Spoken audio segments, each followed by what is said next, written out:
Niwaombe ndugu zanguni, hizi NGO tusizianzishe tu kwa sababu ya kutegemea sehemu fulani. Sisi wenyewe tuwe na uhakika kwamba sehemu fulani tutaweza kupata fedha zingine za kuendeshea. Lazima tuwe na strategy. Pamoja na kwamba tunapata hii, tuwe na strategy ya sustainability strategy. Kwamba sisi hapa tukikosa tunatakiwa tufanye nini? Ni aibu sana kufunga NGO yako. Mimi ninavyofikiri utakuja tendea haki ile sheria ile usajili. Kwa hiyo niwaombe sana katika jitihada zetu zote tafakari na namna wapi tuwe tunapata resources nzuri za kufanya kazi katika NGO zetu. Lakini la pili, leo tutakapokuwa tunasikiliza presentation zetu, tusikilize lakini tuzichambue kwa makini taarifa zetu. Tuchambue kwa makini na tuwe watu wa ungwana, tusiongee lugha mbovu, kuzodoana, kwa sababu wote wanataka tukipata taarifa mwenzetu, unaweza kukuta mwenzako kutoa taarifa wewe unasema hapa naweza nikafiti kwake, tukafanya pamoja, tukaendeleza kitu fulani. Kwa hiyo sikilizeni kwa makini, lakini mdiscuss kwa makini ili muweze kupata ufumbuzi wa mambo mengi.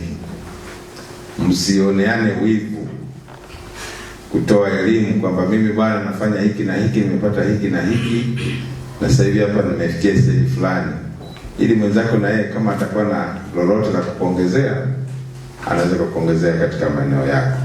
Elekeze pia kuhakikisha kwamba mipango kazi ya taasisi zetu inawasilishwa kwa wasajili ili tuweze kujua nini kimepangwa na taasisi yako, na kupitia kujua huko itatusaidia kufanya mashirikiano ya karibu katika utekelezaji wa miradi hiyo ili muweze kufanikiwa na kufanikisha kuwafikia walengwa na tija iweze kupatikana kwa jamii. Sambamba na hayo, katika majukumu yetu na afua ambazo tunazitekeleza, tuzingatie mabadiliko ya tabia nchi, mabadiliko ya teknolojia, utandawazi, matumizi ya media ni muhimu sana ili tuweze kujitangaza. Kazi zetu tunazofanya tuweze kuwafikia wananchi, hata wale walioko katika vijiji, ili waweze kunufaika na huduma zetu.